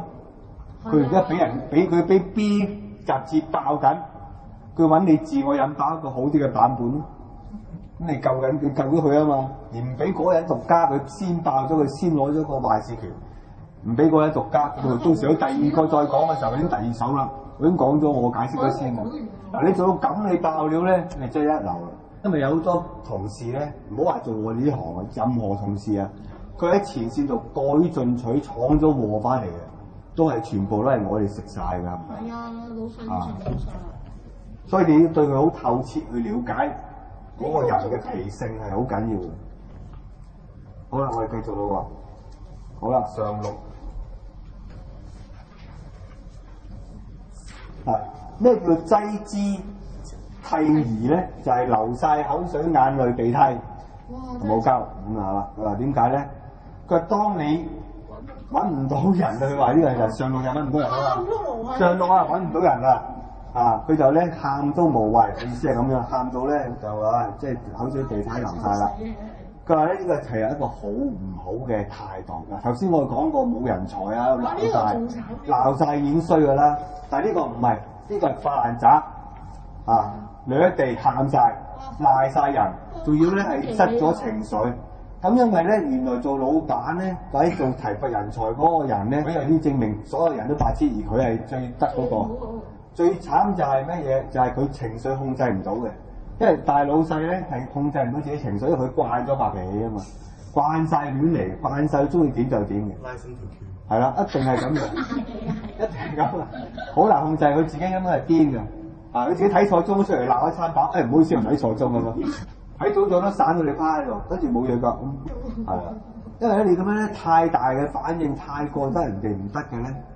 咁你始終係咩？亦都唔係話人才咩？現有嘅人都走，你唔係話請唔到人才翻嚟，請唔到精英翻嚟，係而家呢啲現有嘅精英都會走。我哋喺各行各業都見唔少，因為失控咗情緒嚟到咩？咁我哋都見到啦。如果你老細係一種無理取鬧、呼天搶地嘅人，咁其實你都可以及早咧穩定第二檔都得㗎啦。因為跟唔到嗰啲真係，特別係情緒太犀利嘅老細啊，喺你面前咧，哇，簡直係亂咁發脾氣啊，亂咁掟嘢啊，掟嘢最容易見㗎啦嚇，成個班都劈喺地下度啦，督住係咁鬧個鐘口乾之後飲唔水又再鬧。哇！你講得好咩？係啊，好重嘅。我有本書都講㗎。有本書都講 NLP 啊，即係講本書係講點去同老闆相處。係啊，我哋勁過 NBA 嘅，放心啦。佢唔想你。最難就係佢講緊嗰種。係呢種 level 咧，紅色警號。係啦，你點樣可以將一個咁我曾幾何時我都解決咗好幾個呢啲，即係都做到嘅。問題真係關鍵就係有個好關鍵嘅位置。就後尾佢揾唔揾到同你之間去欣賞你嗰個能力嘅位咧，撻唔撻得着？即係你要好短時間要領功之後立功之後俾佢領，你要好快做到呢樣嘢咯。如果你喺嗰個過程嗰個時間拖得太耐唔得，並且有一個時候你領咗功之後，你立咗功之後你自己領咗又唔得喎。你好快脆。香港即係佢其實佢都要用人嘅啫。係。死剩邊幾件咯？唔係㗎？有啲死剩有試過死晒嘅，我見佢都換嘅，都換。咁啊真係傻喎！但佢冇事嘅喎，自己佢做咗鐵甲威龍㗎，佢冇嘢嘅喎。原來老細又好中意用佢喎，大老闆好中意用啲人喎。點解咧？原來佢係大老闆一件武器嚟嘅。係啊。佢就係做醜人。好多時間。係啊，人間好嘅就係得人。老闆係中意兩種人嘅，一種就好，一種好聽話嘅，一種啊，Yes man 嘅，係啦，兩個咁咪有唔同嘅咩咪攞出嚟咯，係啦，唔同武器啫嘛，我喺櫥櫃度當然有菜刀同埋西瓜刀啦，係咪？嚇，一定要有噶嘛，呢兩種武器唔可以冇㗎嘛。一個士巴拿出嚟好合理嘅。冇錯啦，係啊。所以我哋要見識呢啲咁嘅場面咧，就要明白咧，你要及早要揾工㗎啦。因為點解咧？如果你一係搞佢唔掂，你搞佢唔掂咧，你就大鑊，因為你根本就係疲於奔命啊！你都死路一條啊！你聽，話俾你聽嗱，佢只不過係佢工作太認真，殺傷力太大啊嘛。佢並唔係代表佢人格有事啊，佢人格冇事嘅喎，佢真係好認真，只不過佢一個未結婚同埋年紀大，唔係冇家庭負擔，佢得閒啫嘛，只係咁啫嘛，係咪？佢冇做過啲咩啊？佢只不過要你唔好放工咯。佢只不過唔好屋企翻去，唔可以放工，所以有人陪佢咁解啫嘛。點咧？你隻都好靚。係啊。你知唔知道？好啦。我係嗰啲年紀大唔好做啲我講㗎。唔係，但係咧問題係佢着得靚喎佢啊。所以上六咧呢個出到院嘅情況之下咧，就未上安日，咁啊要閃㗎啦。人作為人才精英嘅你咧，要好醒目咁樣咧，係啦，係啦，你就要小心地咧，唔好喺度結下仇口之下咧，快脆脆咧就要閃，因為呢個時候閃咧就好喎，因為你仲有叫價能力喎。如果到時佢同佢反咗面啦，嗌晒交、拍晒台之後，出咗傳咗出去呢個你嘅行頭嗰度啊！你其實你講咩冇㗎？你個上司啱又唔啱，你拍個台一次就拍個台一次，你同人反個面一次就反個面一次，係啦。佢做到直情登報紙同埋咩啊？即係呢個人華洋瓜葛呢個關係，咁你唔使做㗎啦，係啊，你就完全唔使做㗎啦。我行到呢一步唔使。有唔少啦，有唔少咁嘅例子啦。所以咧，係啊，登報紙先睇報紙見㗎嘛。呢個咪就係咁解咯。係啊，呢啲咪叫一仇咯，大家。咁你要喺個適當嘅時期咧，就自己喺最高榮譽之下咧，就要可以行嘅。仲有下台階，你係啦，係啦，一定要咁樣做。同埋咧，你要明白咧，佢如果你真係咁盡心盡力，同埋你自己都已經係俾晒下台階出嚟要走嘅咧，即係對方都會開始舐嘢㗎啦。咁當然有啲係好勁㗎啦，獨不倒翁係唔會死㗎，唔死都唔關你事，你走咗啦，係咪？祝下一個好彩啦咁樣。又或者係點樣咧？你要記住一樣嘢，唔好就即使係佢係有咁樣嘅殺傷力都好啦，即使係有咁嘅問題都佢試晒唔同嘅人之後咧，佢都會懷念你啦，咁你就得啦嗱。咁住你再後兜啊，再出邊大家碰面啊，仲要係覺得你嗰陣時喺度幫我手啊咁樣，你唔好你之後有冇機會合作？起碼凡係呢咁大殺傷力嘅武器，佢唔係殺自己公司嘅，佢係殺全行嘅，就係所有人都會揾佢探你喺呢行裏邊嘅做嘢嘅可唔可靠，或者能力如何，你都唔好喺個口裏邊掟一句咧，佢呢個人你唔好請啊，呢個弊啊，你就一定有一定嘅影響性。咁啊，所以咧面對情緒失控嘅老細我哋要點樣去處理咧？呢個係好關鍵。同埋咧，如果你係情緒失控嘅人咧，你就好難去留到你嘅精英啊！咁結果會點啊？大部分都係庸才喺身邊咯。大部分係咁噶啦，結果走好嗰啲走晒嘅，即係幫佢啲走晒㗎啦。咁你又唔需要大家可惜，因為咧關鍵係在於你自己。若然你自己係人才又係精英嘅話咧，你要記住，你總有一日咧會遇到一啲欣賞你嘅人，同埋可以啱你嘅崗位嘅。千祈唔好喺未曾出現呢個崗位同埋欣賞你嘅人之前，你死咗佢。你自己真係放棄咗自己，認為自己冇再有機會啦，或者自己搞壞晒關係，咁冇用啦。到崗位出現人欣賞你嘅人出現嘅人都冇用啦，你都死咗，係嘛？佢吊唁你啦，唯有係咁啦，冇辦法啦。所以關鍵係留翻條路俾自己，留翻啲機會俾自己，係啊，咁你就唔會有機會舐嘢啦。嗱，我哋講晒啦，知啩嚇？我哋開始要占卜啦。明大家明啦嗬？呢個並唔太深嘅，好實用嘅一啲，係啦。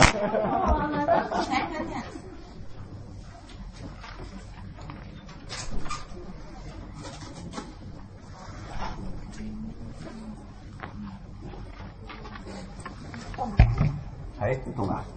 我冇食。仲未食嘢啊你？我頭先不斷喺估，即係望住我。係啊，係我發出聲音。我食嘢翻學啊咁大膽啊你！新社。嗱，我哋開始咧講下2014年嘅嗰個牛年啦。你數就你數就嚟咯。誒，我攞翻個架。我俾咗同事咧。你考咧？嗱個歌曲咧，我哋咧留翻喺下一次開始嘅時候講啦嚇。咁我哋慳翻啲時間先啦。其實呢個歌曲就唔深嘅，大家翻去可以試一試自己睇下啦。呢兩個你先。所以我哋咧睇嗰個人才咧，100個人才都揾唔到一個精英嘅。你有帶係嘛？真係100個都揾唔到一個。每一年畢業每一年咁多人去我哋要揀人，而家我哋就揀緊啦。佢喺行裏邊揀將又好啊，或者喺個專業嘅嗰個界別度揀將都好咧，都100個都揀唔到一個。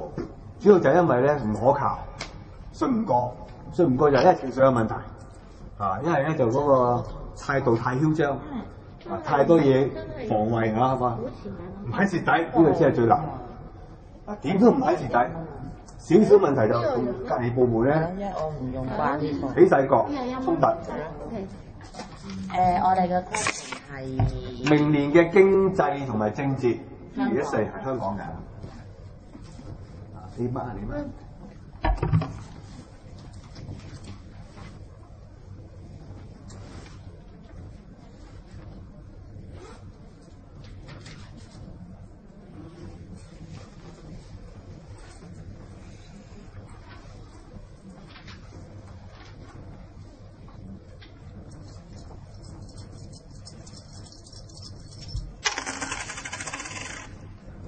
老音。老音。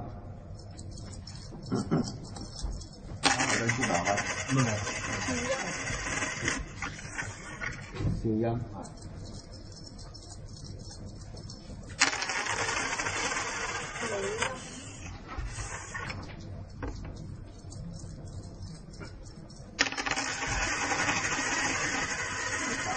燒人。燒人。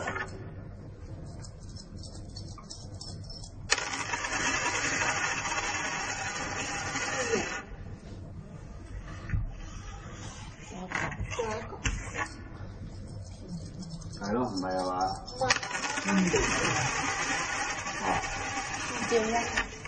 冇事，大家見喎，但係都唔係喎，都死喎。真係擲地水。執地水啊！擲地水啊！係變啊嘛。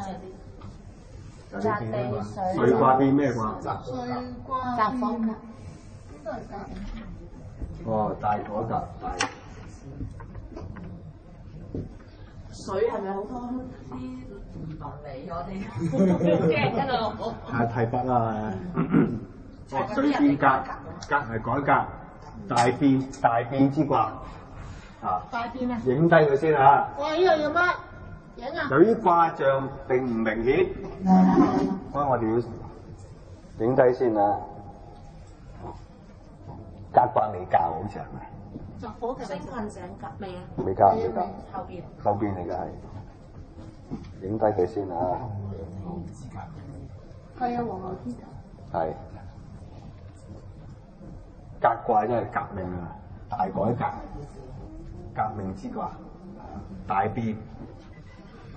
咁啱啦，政改啊哎呀，真係大變啊！提名委員會加政改諮詢，政治就係咁啦。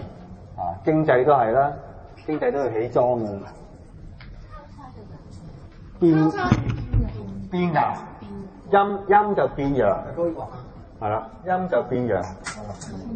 但係咧，佢個格咧，佢水卦初爻動啊嘛，即係水嘅一半就夾。水嘅頭一半就但係佢夾嘅24落落嗰個係，開始啦。後半段咧係切莫輕更改。唔好改啊叫。切莫輕更改，安身自治危。我不妨睇下啦，係啦。以為是不為，是歡心不歡。你有冇帶大書啊？大家欲知端有冇的人帶大書啊？我哋不妨睇下先，仲有少少時間啊！我哋不妨睇下個卦辭啊。係啦，咁啊歲卦同埋呢個革卦，隔冇遠嘅啫嚇。就係130。歲咧？歲係169。169 OK。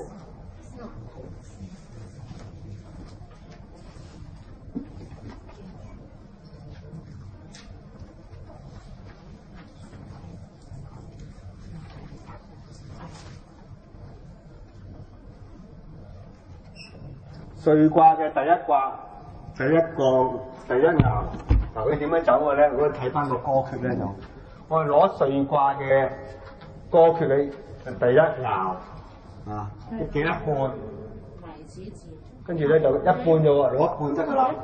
走咗過去革卦嘅下一半，上翻去呢度咯，上翻呢度，所以攞埋歲卦嘅全部嘅第二爻。上到第三爻攞一半，攞一半啊嚇，走過去隔離嘅下一半，呢個上一半，呢個下一半，跟住咧行晒佢，行晒落去變卦。係啦，行晒落去革卦嗰度搖，我哋咁樣拼個歌詞嘅，咁就啱啦。我而家仲有少少時間，我哋試一試，雖然咁急啦嚇，未必會搞得好啊，咁啊大家不妨運用下你嘅創作力啦，即係話咧，我哋而家攞住個歌訣嘅第一個爻嘅，即係總訣唔要啦，就初爻嘅兩句，即係黎明嗰度開始啦。黎明當到達，生涯未足通，牛行防水例，迷此自無蹤。呢4句就係講明年嘅經濟政治嘅開始，呢4句。然之後咧，我就跳落去呢個第幾頁啊？183頁啦。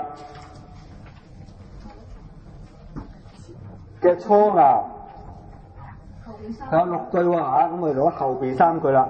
佢切莫輕更改，安身自治危。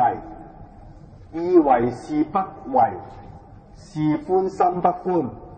欲知歲的信，猶隔2重關。咁啊，即係話咧，睇落個卦辭嘅嗰個表面嘅形容咧，即係話咧關卡重重不能輕易更改。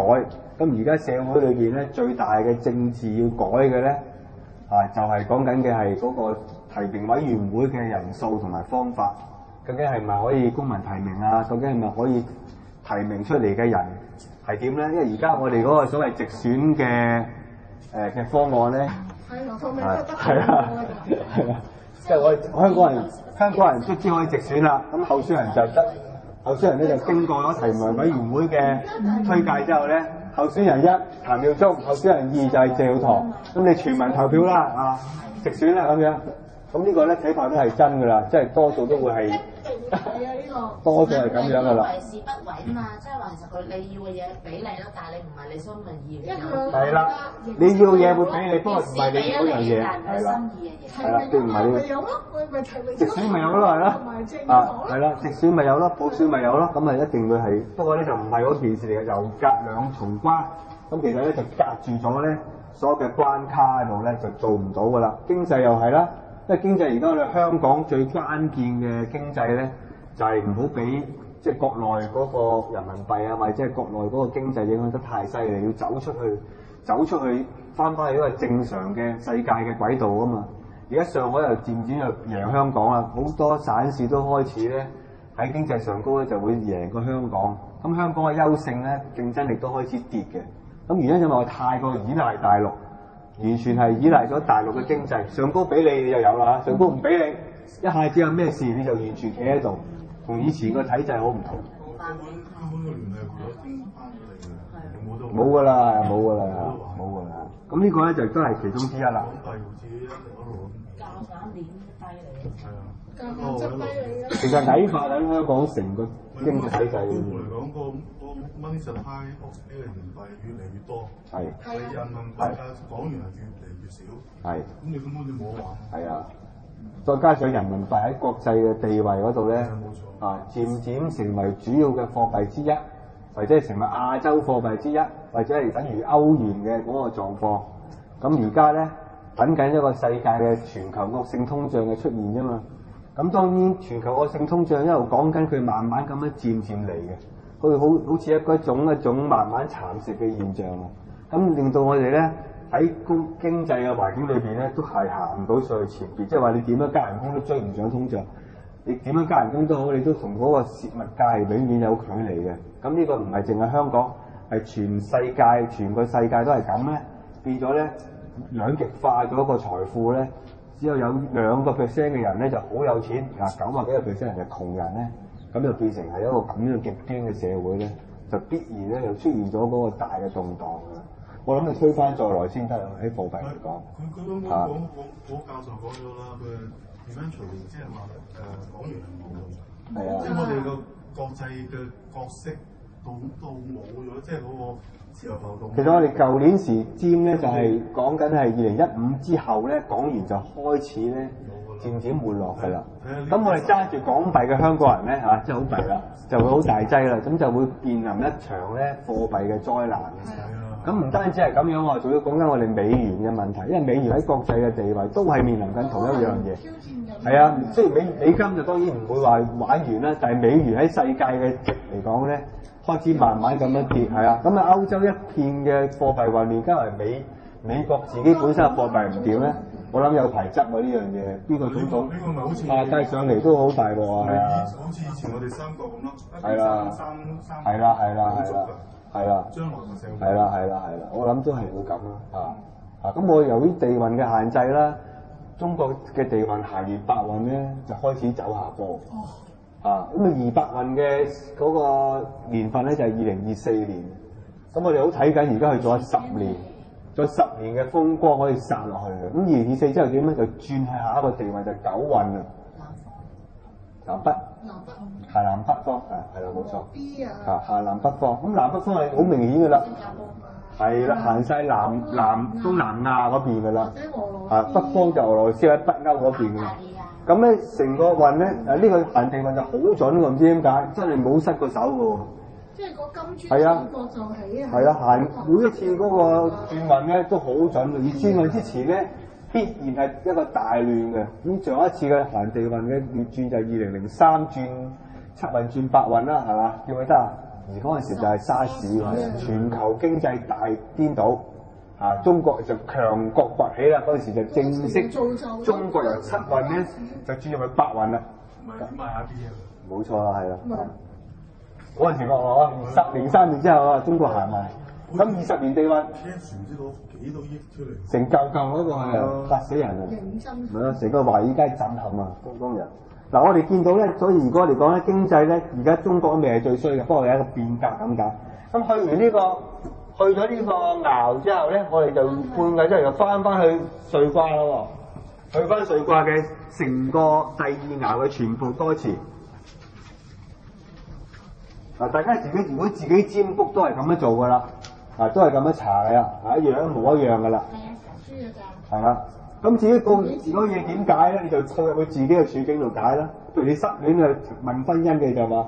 原來有2個關，一個求婚完之後，我唔應承佢，仲有一個求解咁樣先啊！咁咪叫咁咪套翻喺自己個處境度解咯喎！你又唔好攞個解法去解咯喎，解唔掂揾人幫手諗下都得嘅。明私底下 WhatsApp。係啦，冇錯。同音單除咩意思咧？17定我冇咁方便啊！我哋170啊，我冇咁方便接。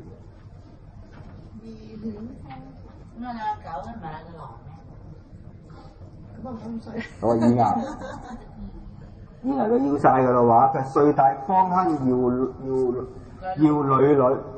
呢個女咧點解啊？長走廊入邊有道門啊，好似條窄嘅路裏邊有道門啊。咁咧就名利有路就笑聲隨啊，即係話咧名利都有嗰個出路。如果講經濟嚟講咧，二爻咧就都講月份㗎喎。二爻月份就係講緊每一個爻係代表咗2個月，咁即係話咧，明年嘅3月4月咧個市就可以好樂觀睇，名利就雙收嘅，有條窄路咧就上翻去㗎啦。咁咧預計咧14如果咁樣睇啦，就有夫千里就威名暮，兩犬相同一旦除啊，兩隻狗兩隻狗咧一齊吠咧，咁就所有嘅問題咧都可以解決啦。咁唔知邊兩隻啦總之有兩隻啦。咁咧兩隻狗啊！係咯，有兩隻嘅又話。狗出嚟試。我唔知啊。但係我諗係呢個解法咧，我就睇緊咧，佢係3月4月升市，同埋咧好多問題咧喺嗰個時候咧就開始有啲解決啦。人才多吉慶啊，真係好啦人才就出現啦，好多嗰啲精英咧就喺嗰度時候出現咧，就守正位居中，攞到個中間嘅位。我諗都係講個黨嘅，因為就冇邊個人才㗎啦而家，都係嗰個禮義廉嘅啫。咁咧就係薄飛將成義，神明亦可通啊！神明咧亦可通咧。如果講翻嗰個現象咧，就可能咧講緊我哋阿爺啦。飛薄將成義，飛薄本來係飛薄你嘅，但係而家係變成成義啦。咁即係話要解決咗嗰個諮詢嘅問題咧，亦都可以有共識嘅。其實唔理你有冇共識㗎啦。今日講到咁白嘅話咧，即係而家你民間嘅所有嘅極端嘅要求，你都唔使諗㗎啦。香港其實已經開始落棋㗎啦。一出現咗呢個真正嘅直選之後咧，香港就比以前冇直選嘅時候嘅情況係更加差，因為所有嘅民主派嘅人咧都唔使自己入場㗎啦，入場都冇機會。以前都好，阿何俊仁仲可以陪下跑係咪？民主黨仲可以陪下跑。AV 人仲係咯，係啦，冇錯。而家即係直選佢唔可以有問題，唔可以有半個空位出現。咁係咪一件壞事咧？我又未必一定睇係壞事，因為咧，即使佢唔係，即使佢黨裏邊競爭都好啦，你都叫做有競爭啊嘛。你有冇諗過梁振英加唐英年會咁激咧？冇諗過噶嘛，係咪？咁即係話其實民建聯裏邊自己加埋都可能好激嘅喎，你又唔知嘅喎。